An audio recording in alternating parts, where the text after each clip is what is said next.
Près de 200 000 manifestants partout en France hier. Vous êtes satisfaite, vous ? Évidemment, je suis satisfaite. Alors 200 000 selon le ministère de l'Intérieur. C'est d'ailleurs toujours plus que ce qu'avait annoncé Monsieur Retailleau en minimisant la colère et la mobilisation. Et effectivement, hier, partout en France, il y avait beaucoup de monde, beaucoup de jeunes, notamment à Clermont-Ferrand. Et donc, c'est une journée très réussie qui en appelle à beaucoup d'autres, évidemment. Oui, en Auvergne, c'est plus dispersé quand même, il faut le souligner, plus diversifié, pas franchement de blocage chez nous. Est-ce que ça, vous vous dites, bon, c'est un petit peu plus calme, un peu trop calme peut-être chez les Auvergnats ? C'est pas trop calme, je dirais aussi qu'il y avait un dispositif des forces de l'ordre qui avait des consignes très fermes et très répressives vis-à-vis des manifestants. D'ailleurs, vos confrères de la montagne ont couvert avec des vidéos ce qui s'est passé sur les points de blocage avec des méthodes franchement on sent en effet l'écho également, notamment agressives. Oui, qui sont insupportables.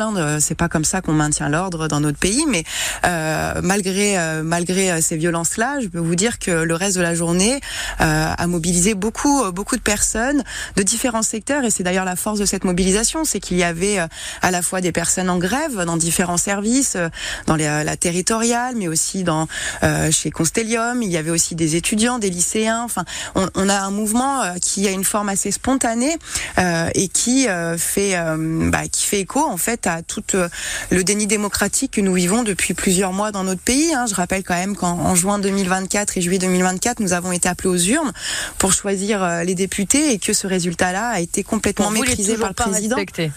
Il est toujours pas respecté. Excusez-moi, mais que ce soit Monsieur Barnier, Monsieur Bayrou, Monsieur Lecornu, ces trois hommes ont perdu les élections. Ce sont des partis qui sont minoritaires à l'Assemblée nationale. La colère, elle est légitime dans ce pays. Elle est légitime. Elle doit continuer à s'exprimer. En tout cas, c'est ce que défend votre leader, Jean-Luc Mélenchon. C'est aussi ce que défend Nicolas Bonnet. On l'a entendu dans le journal de 7 heures, le député Europe Écologie Les Verts du Puy-de-Dôme. Pourquoi il faut continuer à se mobiliser ? Est-ce que ça permettrait peut-être au mouvement de se structurer ? Mais écoutez, il y a déjà des dates qui sont prévues, notamment par l'intersyndicale le 18 septembre, qui va être une grande date de mobilisation et de grève. Et je crois que nous sommes entrés dans une période où il faut faire entendre le ras-le-bol, la détresse et la souffrance en fait aussi des gens. Parce que moi hier, j'ai passé ma journée dans les manifestations et à échanger.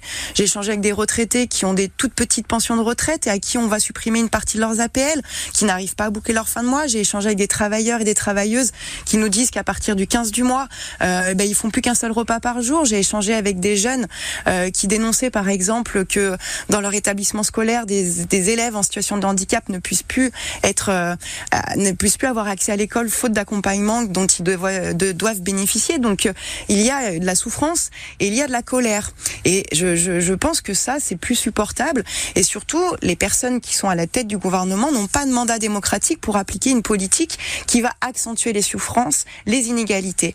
Et hier, ce qui s'exprimait dans la rue, ce sont des revendications de justice sociale, de partage des richesses. C'est pas pour rien que, par exemple, une partie de la manifestation s'est dirigée vers le siège de Michelin, qui incarne aussi la captation des aides publiques, des aides faites aux grandes entreprises et qui, dans le même temps, vont licencier, fermer des usines et laisser 700 personnes sur le carreau pour faire encore plus de profit. Et cette colère, elle s'est aussi vue dans certaines villes avec des gros débordements. Ça met un peu de crédit à ceux qui accusent votre parti de semer le chaos. Qu'est-ce que vous leur répondez ? Écoutez, moi, je ne sais pas, même le ministre ne parle pas de gros débordements, donc je ne sais pas à quoi vous faites référence. En tout cas, moi, ce que j'ai vu à Clermont-Ferrand, c'est des manifestants qui ont envie de revendiquer leur colère, qui est légitime, je le redis, et qui ont pu manifester toute la journée, malgré effectivement un dispositif de force de l'ordre très agressif, qui a fait usage, comme ce n'est pas du tout l'habitude à Clermont, de la force à plusieurs reprises. Et pourtant, les manifestations ont continué à se tenir dans le calme, sans dégradation. Donc, je ne sais pas, la mise en récit, en tout cas celle de Monsieur Retailleau, est fausse. Pourtant, il a mis toute son énergie à nous dire que ça allait être très violent. Moi, je dirais quand même une chose de la violence. Ne pas pouvoir être soigné correctement, attendre des heures aux urgences, c'est une forme de violence. Ne pas pouvoir aller à l'école parce qu'on n'a pas d'accompagnement, c'est une forme de violence. Avoir des enfants qui dorment à la rue dans notre pays, plus de 3000 enfants qui dorment à la rue parce qu'il n'y a pas d'hébergement d'urgence, c'est violent. Et ça, c'est important de le faire entendre. Merci beaucoup, Marianne Maxime, députée insoumise de la première circonscription du Puy-de-Dôme.